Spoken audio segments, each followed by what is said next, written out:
Welcome back. Continuing from our previous video. With anticipation, he opened the box, its mana shimmering invitingly, a smile forming on his face. Soon after, Elizabeth stirred, her eyes fluttering open as a sensation washed over her. Swiftly, Juno grasped her neck. An intense glow erupted from his body, spreading outwards.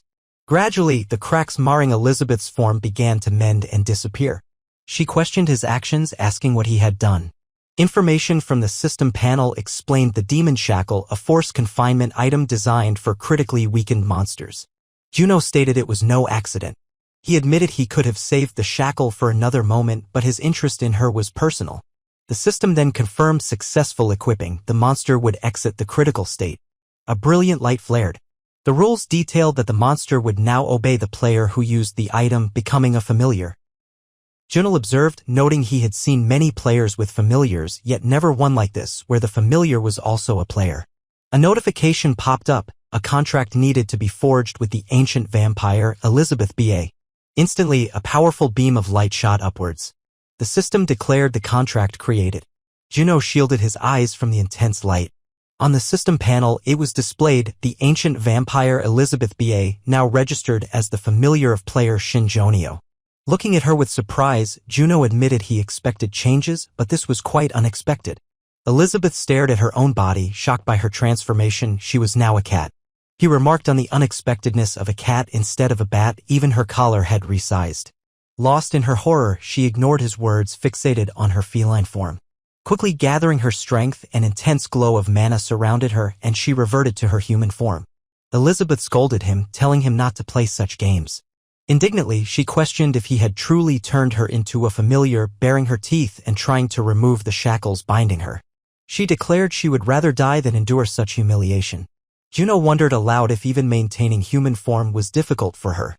He expressed regret, but it seemed she had no choice but to accept her fate. The system alerted them that with normal or contaminated mana in reserve, the familiar ability lock could be temporarily deactivated. Juno then commented that she was a familiar who couldn't even perform a simple transformation, questioning her usefulness. Elizabeth, displeased, shifted back into a cat. She stated that as long as she was under his control, they needed to proceed. He picked her up and she began to hiss and swing her paws. Juno, surprised she could still speak in cat form, debated internally if this was a good or bad development. He digressed, asking if she had truly been deceived as they had been discussing. Elizabeth retorted that she had already explained everything. Juno placed her on the ground, stating she needn't repeat it, he had heard everything clearly. However, while listening, he realized inconsistencies. He questioned if she had said these people stole her powers to survive, then what was the point of such an existence? He admitted ignorance of the specifics, but her family did not seem refined, perhaps even lacking rational thought or ego, appearing more like programmed dolls than living beings. Elizabeth irritably snapped that it was not strange. People's minds adapted to their physical forms. They were in that state due to forced contaminated mana use. Ego atrophy was inevitable. Did he expect sympathy for fools? Juno clarified that was not his point. He meant that he, or most people, would not choose to live like that. He approached a male doll and examined its body. If this person had merely switched bodies, that was one thing. But as he observed the doll, surprise grew on his face. Elizabeth watched him intently, asking what was wrong, why he was bringing this up now. Juno positioned himself before the large doll, stating he would examine it with his origin ability. With one hand, he pulled Elizabeth closer, ordering her to come. Reluctantly, Elizabeth flew to him, internally protesting being forced to obey such simple commands. Juno commented that neither he nor she had known it, but it was an essence crystal, usually used in dark magic spells related to sodding mana and soul energy. He surmised they had implanted something like that into the doll to give it a soul, lacking sufficient power but technically skilled. Elizabeth became furious as he brought the origin close, demanding to know what he was saying. Then surprise replaced her anger as she asked if there was no other way. Suddenly, she found herself in a room, the mansion's living room. She stood for the first time in what felt like a long time. Her whole family was seated. The woman spoke, saying in recent days she had seen hundreds, maybe thousands of visions, all ending the same world collision. In recent years, the frequency was increasing uncontrollably. Even delayed as much as possible, in 5 years it would be too late to prepare. Beth realized this was not real, a vision based on memories, likely her father's. The man asked excitedly what he meant by the dimension hypothesis, something she studied for family survival. The mother replied that if Beth helped, they could enclose the mansion land, but world destruction meant the mansion's loss forever. Between worlds, only someone from another world finding them could preserve it for hundreds, maybe thousands of years, or they would simply wait to die slowly. The father covered his face, despairing, saying it was terrible. Rubus spoke, saying this wouldn't happen to Beth. His mother questioned him, and the boy asked how she thought they could live for years. Rubus cried, mentioning Beth's sister wasn't like that. Could they not save her? Their family lived only because of Beth's actions. If fate was unchangeable, at least one family member should survive, but Beth would never accept being bound. Her body already wrapped in threads, she asked, tearfully, why they did this. Why when she trusted them? They looked at her with regret, tears in their eyes, truly regretting their actions. Then she transformed into a doll. The woman took the sphere, asking if consciousness would remain in doll bodies. Everyone held soul spheres. The man said they would retain consciousness for decades, maybe centuries, but minds would gradually fade. In 2,000 years, perhaps they wouldn't remember who they were, yet still be dolls. They had to do it even if their dimension was isolated for unknown dangers and cruel monsters. As large dolls, they could protect Beth from dangers for an unknown time until someone from another world came and took her away. Juno looked at the system panel. 50 units of contaminated mana had temporarily unlocked Elizabeth's familiar abilities. Tears streamed down Elizabeth's face as she sat crying, asking why they hadn't told her. Juno interrupted, stating if they had told her, they would have died together, it was inevitable, and she would have chosen to die with them. He walked past her, telling her to get up, time was short. She was confused about his hurry. The system panel showed Elizabeth's familiar abilities unlocked. He said it wasn't full recovery but significant. 50 units of contaminated mana gave only 3 minutes. He hadn't paid that much to watch her cry. She should at least learn something. They have been dolls all this time to protect her. In return, she should help put their spirits at ease. She screamed she couldn't. Juno sternly told her not to be weak. Their destruction was predestined. They could have lived out their days happily but chose self-imprisonment for her uncertain future. Not for Beth or for Juno, but the least she could do out of loyalty. Elizabeth clenched her teeth, pain etched on her face. She stood, looking at the dolls, remembering her happy family. Gathering regret, she created a mana flame, engulfing the dolls in mana-infused fire. The system notified Juno of an additional objective achieved, discovering Elizabeth's truth. Reward, a mischievous treasure box. Elizabeth continued crying as she watched the fire while Juno received further rewards. They left the dungeon, doctors awaiting the injured fighters, walking with difficulty, medics supporting them. Juno was alone, sighing, feeling as though he had been there an eternity, but felt uneasy saying that to Elizabeth. He asked her how her world compared to this one. She replied she didn't want to compare. Even the mana in Juno's world was weak. But there was no choice. Whatever place it was, she would try to live a wonderful life there. That was her duty. Night had already fallen when Arun arrived back at her residence. Her shoulders slumped with frustration, and she announced with a sigh that she felt compelled to continue drinking due to her current woes. She confided that the day had been particularly difficult for her as she cast a displeased gaze across her kitchen, abruptly halting her thoughts as she noticed an unfamiliar shadow lurking within. Immediately, she questioned loudly what that unwanted intruder was doing in her private space, suspecting they had come to cause complete chaos. She flicked on the kitchen light, illuminating the figure, and a young man responded, expressing his bewilderment at her harsh accusation of being a rat, finding it extremely impolite. He explained he was merely awaiting a colleague and had helped himself to some wine while enduring the extensive delay. Understanding dawned on Arun as she extended her hand, filled with potent mana, and instructed him tersely to cease his nonsensical chatter and state the true purpose of his presence, warning him that if he intended to reimburse her for the opened bottle, even his life would be insufficient payment. The executive retorted, finding her demeanor excessively rude, and clarified that he was certainly not there for personal matters, revealing he had heard about her recent expedition to an unranked dungeon. He explained his keen interest in these unusual dungeons, as rumors circulated about the exceptional excitement found within. Following this, Arun recounted her experience in the dungeon, and the executive responded, expressing his astonishment that she had witnessed nothing extraordinary, finding it unbelievable that a proud and formidable queen like her would faint during a dungeon cleanup. Annoyance flickered across Urun's features as she sharply told him to be quiet, explaining that the situation had profoundly changed, and even though she had been unconscious, she had witnessed the aftermath of what had occurred with her own eyes.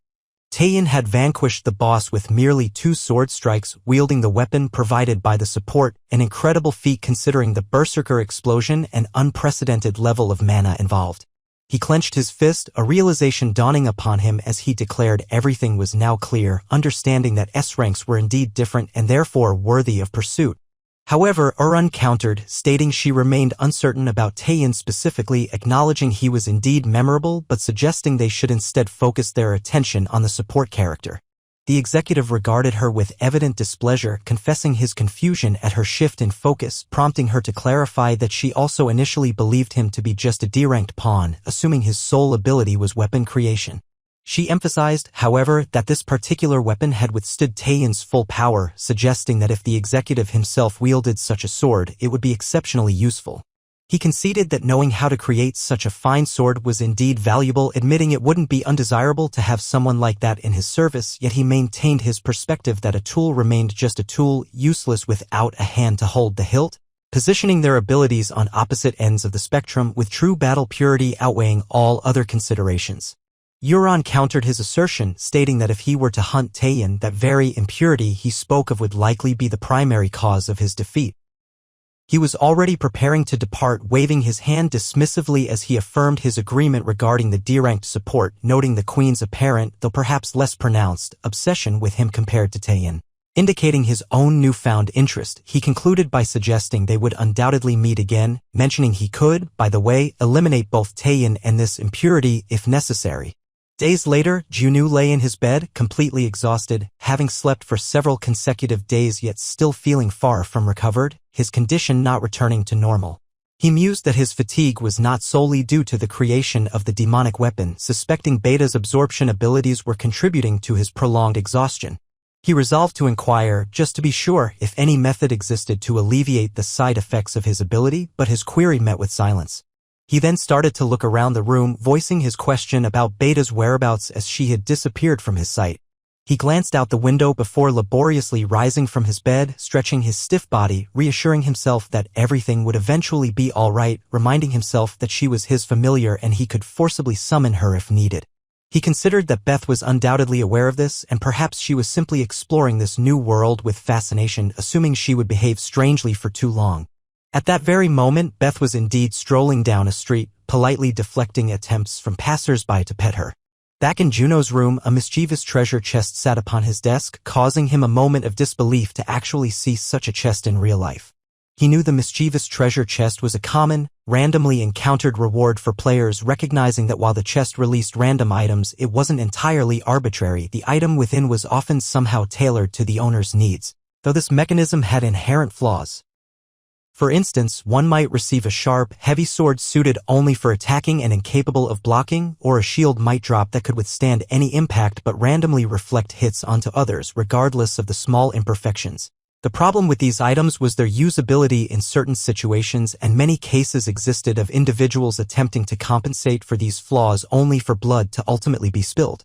If the chest held an item he truly needed, he reasoned there could only be one type of item inside, something designed to restore or significantly increase mana levels, the kind of item most likely to be present.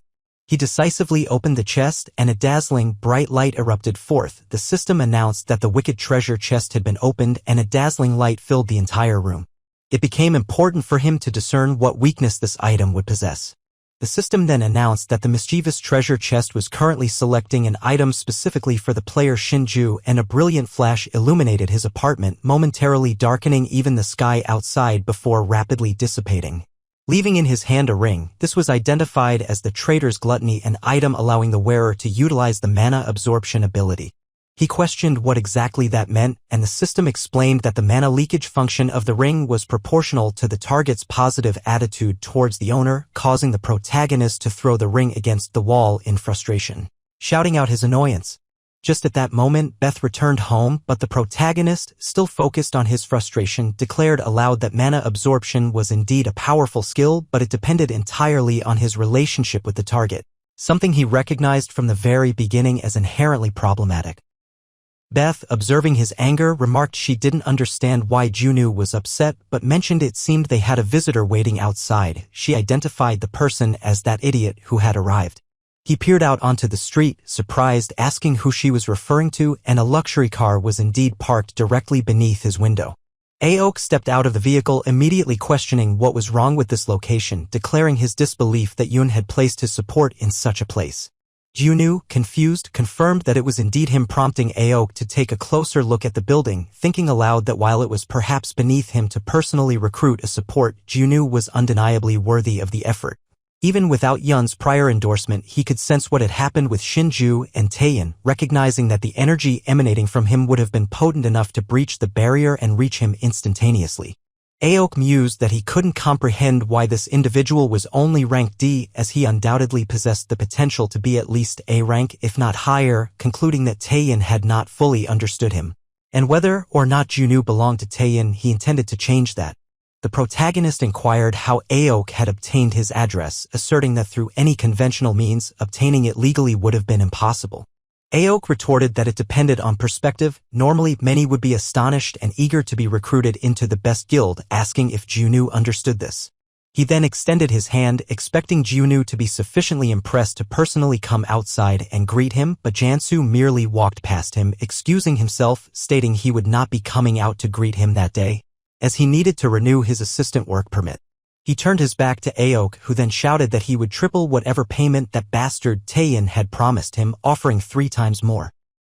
He was becoming increasingly frustrated, realizing that after Junwoo's actions in the dungeon he should indeed see him as a formidable individual, and therefore he would treat those with such power accordingly, promising to create unparalleled conditions for him, exceeding anything he could find elsewhere. The protagonist turned around, expressing surprise at such confidence but reiterating that it wouldn't alter his answer. His response would be the same as it had been to Taeyeon. They had nothing to offer him. Hayek gritted his teeth, exclaiming that this was terrible, adding that Kanan had also acted in the same unreachable manner the previous day. Euron had declared that all of them behaved so aloofly that it was appalling. Aok watched Junwoo's retreating back as he walked away, muttering that he and Yurin would make both of them beg to work for him eventually. Junwoo found himself amidst ordinary passers-by in the peaceful city. He had planned this trip earlier, but the Hunter Association had noted public transport was troublesome for hunters who typically drove. He bumped into someone, apologizing with a nod from the other man in response. Junwoo reflected that his recovery was still incomplete. The man passed, then abruptly stopped, something sparking his memory. He turned sharply. That face, it couldn't be, or perhaps it was. But Junwoo saw no one familiar on the street and voiced surprise upon realizing Doyen was alive. The man observed Junwoo's confusion, calling his name. A portal materialized between the tall buildings. The man stated if preparations were complete, it was time to enter. C-rank and higher portals were dangerous. Even high-level hunters could perish from a single mistake. They should be aware of this, and caution was never excessive. A mage expressed worry, it being her first C-rank portal. Junwoo reassured her, noting Tank was a veteran. If they listened, major problems would be avoided. Though not his assistant responsibility, he would accompany her to the portal. She remarked Junwoo seemed experienced. Doyen watched them, dissatisfied, thinking of Shin Joonseoh, D-rank support, specializing in creation. The girlfriend question arose again for Junwoo, causing embarrassment. Doyen knew Junwoo hunted for 2 years with only 1 year of practical experience. He recalled the Dawn Guild's early days, radiating positivity, led by his brother, Mundon. He and his brother were eating together when Dojin inquired about the kind of D-rank portal he was targeting, questioning why he was aiming for such a low-level dungeon given his guild's standards, suggesting he should be aiming for C-rank or even higher. Don responded that even though it was D-rank, the level was actually quite high and it contained numerous resources. In such dungeons, the benefits were incredible compared to the required effort, which was precisely why large guilds frequently targeted them. Don scoffed, expressing his dissatisfaction that it was too cheap considering large guilds had considerable wealth. D-rank portals were mere pocket change to them. Dojin clarified that this was indeed true, but not for a new guild like theirs. Even by taking only half of their expected gains, they could achieve significant strengthening of their guild's most diligent members and also train with exclusive equipment, not merely gear from other guilds. He assured Dojin that time was of the essence. They simply needed to wait a short while. Soon the entire world would recognize the Dawn Guild. Dojin vividly remembered his brother's radiant smile, but his dream remained unfulfilled. One day, he received a call, asked to confirm if he was Dojin, and then heard unbelievable news from the association, prompting him to immediately rush to their location. Indignant, he argued that it made no sense. His brother was a B-rank, a recognized veteran, impossible for him to die in a D-rank dungeon. However, the worker explained that it was an unusual dungeon, stating he was unsure of Dojin's prior knowledge, but his brother had been in a dungeon of inestimable value, and subsequent investigation revealed it to be a high-risk location. Don was shocked upon hearing about this unconfirmed dungeon. A feeling that his brother's death was not a simple accident began to grow within him. He mentioned he had obtained that portal through an official auction, displaying the relevant document, asserting he didn't know about others, but Dune would not lie to him. The worker inquired if Dun's brother had revealed any further details. He paused to think, realizing something was amiss as he questioned aloud who was responsible for that auction, answering anxiously that his brother had disclosed nothing further, believing something truly defied common sense had occurred. The worker informed him that his brother's body would be delivered in 2 days after the investigation was completed, adding they were fortunate to have even recovered his body as there was a survivor who had enabled them to collect the corpses. Don was confused, and the worker confirmed he didn't know the precise circumstances, but it seemed like the survivor had simply been lucky. The team was preparing to enter the portal, their leader announcing it was time to start and enter, declaring with a smile their intention to complete the raid without serious injuries, if at all possible. They began to enter the portal, and Dojin watched them go, struggling to comprehend that all those hunters had perished, yet a D-rank support had miraculously survived through sheer luck. No matter how much he contemplated the situation, if the support was in any way involved in his brother's death, he vowed to uncover the truth regardless of the cost. The worker guarding the portal tensed up, extending his hand and blocking the man's path, ordering him to stay put as those hunters were participating in the dungeon cleanup. However, the man confidently presented his pass, stating he was a member of the team who had simply arrived late, also asking to see the guard's pass and questioning what kind of idiot would arrive fully armed if he had no legitimate reason related to the dungeon. The guard relented and allowed him to pass, and the referee laughed, commenting on his luck, prompting the guard to again question the strange phrase, but the man just replied he was simply happy to be able to enter. Once he was far enough away, he muttered that everyone else was indeed lucky because if he hadn't made it, they all would have died. He approached the portal, asking if the victim's name was Moon Don, now about to witness the abilities of his candidate for hero. Inside the dungeon, a long, dark corridor stretched out littered with human remains. At that moment, the team leader had already defeated a massive monster using a hammer. The system announced it was a headless duke of B-rank danger level. He was exhausted and panting, exclaiming that they had truly managed to defeat the monster alone. Dojin, shocked, stared at the monster, realizing something was wrong, thinking this couldn't be right. It was supposed to be only a C-rank dungeon, declaring that even if there was an identification error, it should be at most B-rank, and stated that if it had been concealing its true abilities until the end, it would have been incredibly dangerous. The team leader attributed their victory to Dojin, saying he never imagined they would have someone so talented with them. Dojin countered, stating it wasn't quite like that. Despite having assisted, his contribution wasn't even half. He furrowed his brow, looking at his weapon, recalling just moments ago the monster was still alive and all team members were severely injured, causing him to also begin to worry, thinking this was bad. If he had brought his usual equipment, it would have been considerably easier. He was surprised when Joonseoh inquired if he needed a new weapon, extending his hand and saying he could create one for him in case he had forgotten about his abilities after leaving the dungeon. Dojin was nervous, yet the weapon Joonseoh presented possessed strength, cutting power, and weight characteristics several steps ahead of his usual equipment, causing his hand to tremble. He couldn't believe a guy capable of instantly creating something of this caliber was just a D-rank support. After the battle, he called out to Shin Joonseoh, asking who he truly was. The protagonist retorted, suggesting the guy should perhaps ask himself that same question and question when exactly they had met, pointing out he didn't know his name and had never shared his own. Don conceded this point, admitting it was true, so he would rephrase his question. Removing his mask, he asked if Joonseoh knew his brother, the Dawn Guild's leader. He admitted that honestly, he didn't care who Jiho was, he just wanted him to say what had happened to his brother a year ago, admitting he didn't know if Jiho was involved or not, but before he could finish speaking, the protagonist also tensed up as multiple fire attacks from a monster came rushing towards them. Dojin looked worried, then blocked the strike with his daggers, illuminating the area in a bright flash, sliding across the ground with sparks flying, fearfully thinking about what was happening. Was there still a living monster? The executioner stepped forward towards them, stating this was an unexpected development, acknowledging that while the rising star Dojin, whose best days were still ahead, was capable of handling this.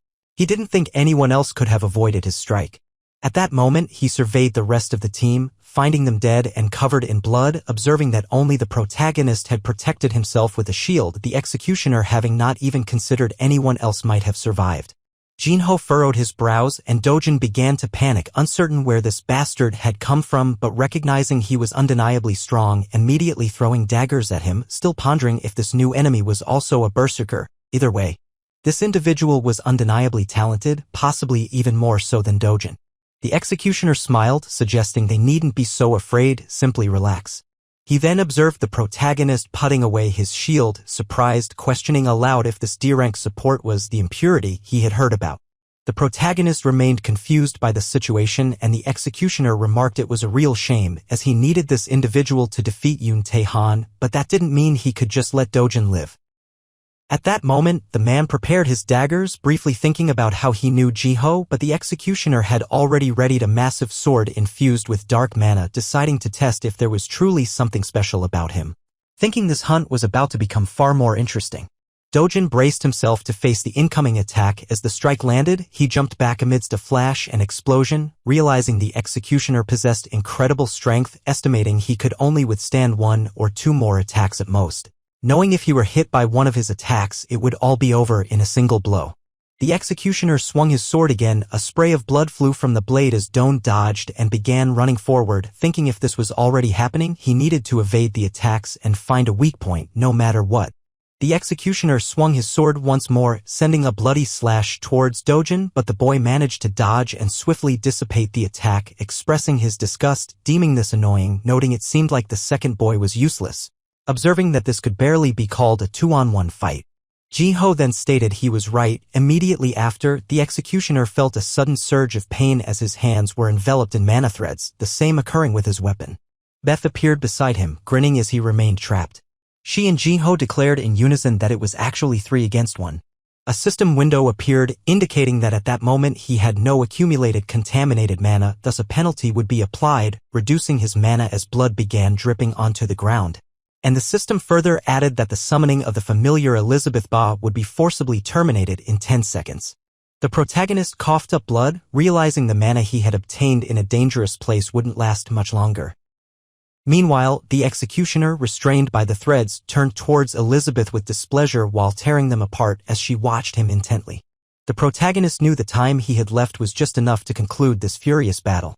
As soon as the executioner freed himself, he shouted Beth was a foolish idiot and swung his sword, attacking with a blade of mana and fire. However, she barely moved, merely laughing at him as she possessed the mist ability.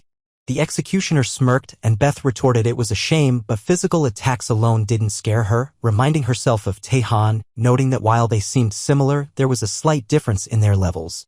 Yet she remained certain the main difference lay in their weapons. Either way, it seemed like a farewell. While the executive was distracted by her, Dojin was already running backwards, preparing mana and daggers. The boy attempted to dodge and strike him with his sword, but Dojin left an illusion behind, getting incredibly close to the executor in an instant, his dagger becoming incredibly long and sharp. He swung it, and the executive looked at the blood in horror. The system informed that the summoning of Elizabeth B's familiar had been completed. She began to evaporate, saying this wasn't so bad either, though the ending felt a bit unfinished, then noticed the executive glaring at her with displeasure, one of his hands having been severed. Dojin remained close, still nervous, thinking that although the executive was proving difficult to kill, at least he could be seriously wounded. However, he recognized a significant gap in their basic abilities, and only in the current specific state did he have a chance. He declared that if the boy wished to live, he should drop his weapon and surrender, because considering his actions, the final outcome would inevitably be the same. The executive listened with disgust and anger, throwing his sword to the ground, even though it meant submitting to the enemy. But Dojin quickly realized the man was not so simple. He had another plan. The executive placed the hand that had held the sword into his pocket, and then withdrew a shining stone, surprising Jinho, who realized he had charged mana into it. As the executor proceeded to shatter the stone into countless fragments, An intense light enveloped him, and a magic circle materialized beneath his feet. Dojin tried to attack, leaping at him with his daggers, but the executive declared they would meet again later, and at that moment Don struck the ground, creating a massive flash and a beam, expressing his discouragement, saying this was bad, as that magic circle was clearly for teleportation. The protagonist countered, stating that, on the contrary, it was good it was only an escape item, because if it had been an attack or debuff item, regardless of the outcome, Dojin likely wouldn't have escaped unscathed. He turned around, surprised, but the protagonist interrupted him, saying he would finally tell him about that day, recounting what had happened a year ago with the Don Guild and his older brother, stating he had earned the right to know. They exited the portal, and workers carried the bodies, watching them as they passed. Dojin said sadly he still felt terrible, as those people had been killed by that bastard, and they were forced to fabricate a story, saying they were killed by monsters within the dungeon. Junes agreed, stating there was no other choice, referencing the security team's belief that there were 7 members in the team, noting that just minutes after they entered, someone with an access card arrived late at the gate. Dojin protested that couldn't be true, but Jinho confirmed it. However, the unthinkable had occurred. The certificate was valid enough to deceive security. Perhaps it was an actual, legitimate pass. The protagonist recalled his excited team and Doyen displaying the certificate. Just as he had stated before, the same sequence of events had unfolded a year ago when an unregulated dungeon was openly auctioned and certified. It seemed to be a task only a small, secretive group could accomplish, for 2 official documents had been issued, an access permit and a confirmation of the auction agreement. It was understood that should the association discover their involvement, any organization implicated would face immediate dissolution. Intriguingly, a significant figure had evaded capture even after demonstrably deceiving the association, leading to speculation that perhaps this individual possessed such immense influence that apprehension would be inconsequential. Jay was convinced of one thing. He held a general understanding that the scoundrels they were confronting were far from ordinary people, explaining why falsehoods were disseminated to the families of guild members, his own included. There was a possibility that dissent existed among them, individuals unable to accept the deception. Dojin remarked, emphasizing the potential repercussions that officially reporting this to the association could lead to suffering for those involved, just as he himself had experienced. Don now fully grasped the situation and turned his inquiry towards Jinho's abilities, questioning the logic of concealing a D-class creator status and wondering about the true reason behind this concealment. The protagonist began to explain that it was indeed a lengthy narrative, clarifying that prior to events of a year ago, his ability had been essentially useless, capable of manifesting only 1 or 2 swords with such inadequacy that he felt shame even to be designated a D-class. However, he continued, a year prior, within an unregulated dungeon environment and facing imminent death, a new aspect of his ability had awakened, making him the sole survivor, a sequence of events that understandably sounded improbable. He recognized that his account might appear dubious, acknowledging that in Dojin's position, skepticism would be warranted, yet, he asserted that once the true culprit and the underlying secret were brought to light, he intended to reveal everything to the world and their families. He justified his previous concealment by bowing deeply and seeking forgiveness for not being truthful sooner. Dojin recoiled, visibly shocked, and the protagonist then declared his unwavering resolve to find those responsible for Don's death. Dojin, hearing this, questioned if he truly intended to pursue this path, to which the protagonist responded, insisting that Dojin not behave as if this were solely his burden, acknowledging his own part in the unfolding events. He stated he couldn't yet provide answers to all questions, finding himself presently indistinguishable from Jinho even after witnessing everything firsthand, and emphasizing the necessity for silence before those rightfully entitled to the truth. Vowing to relentlessly pursue justice until those accountable for his brother's death paid the ultimate price.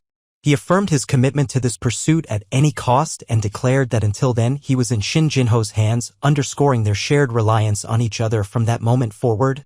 They're in the abandoned building. Abruptly, within the confines of a magic circle, the executioner materialized in a flash of light, but upon the glow subsiding, he immediately crumpled to his knees, unable to maintain his stance. The executioner, his face contorted in disgust, uttered that they were repulsive. The priestess, in response, remarked that she wasn't sure to whom he was directing his disdain, but she inferred it was a consequence of defeat and retreat, questioning if this scene truly troubled him. She mocked his predicament, labeling it a nightmare and suggesting it would have been preferable if he had returned deceased, or at least in a state of utter desperation, which would have facilitated his sacrifice.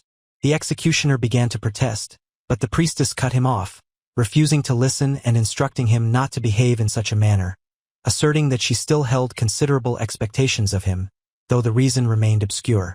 The man then flinched as a glowing substance approached, and he questioned with startled curiosity as to its nature. The priestess instructed him not to reject it, but to consume it, explaining that this creature would become his new arm. The executioner recoiled, backing away from the advancing creature, demanding it stay away and questioning if she genuinely expected him to ingest such an unknown entity. The priestess calmly stated that she understood the situation fully. Acknowledging their lack of mutual trust, she insisted that under these circumstances, no alternative existed. She reasoned that even if it wasn't his primary arm, the loss of any limb would be detrimental, admitting her unfamiliarity with swordsmanship but questioning how he intended to manage with only his remaining arm. Reluctantly, the executioner took the repulsive creature into his palm, remarking on a sudden, impending sensation. The priestess responded affirmatively, indicating he was free to do as he wished, if he could. Without further hesitation, the executioner swallowed the creature and immediately convulsed in excruciating pain, emitting a loud scream as his body trembled violently. The priestess, completely unfazed, commented with indifference that it was incredible, observing that their compatibility appeared to be significantly higher than anticipated, initially believing the process would last the entire night, while noting this was only the initial phase. She pointed out the veins in his hand now pulsed with contaminated mana, explaining that with continued use, the creature would autonomously adapt into a more suitable form, and if he remained dissatisfied, he could inform her, emphasizing that this creature was akin to her own child, allowing him considerable freedom in its manipulation. The executioner, his teeth clenched in fury, resolved that he would kill them all. That irritating girl Mund, Dojin, and especially the boy who had severed his hand, Jin Ho, whom he recalled with particular rage, vowing to kill him without fail. That's all for today. Please support this channel by giving it a like, subscribe for more content, and share your thoughts in the comments. I'm already working on the next video, so stay tuned.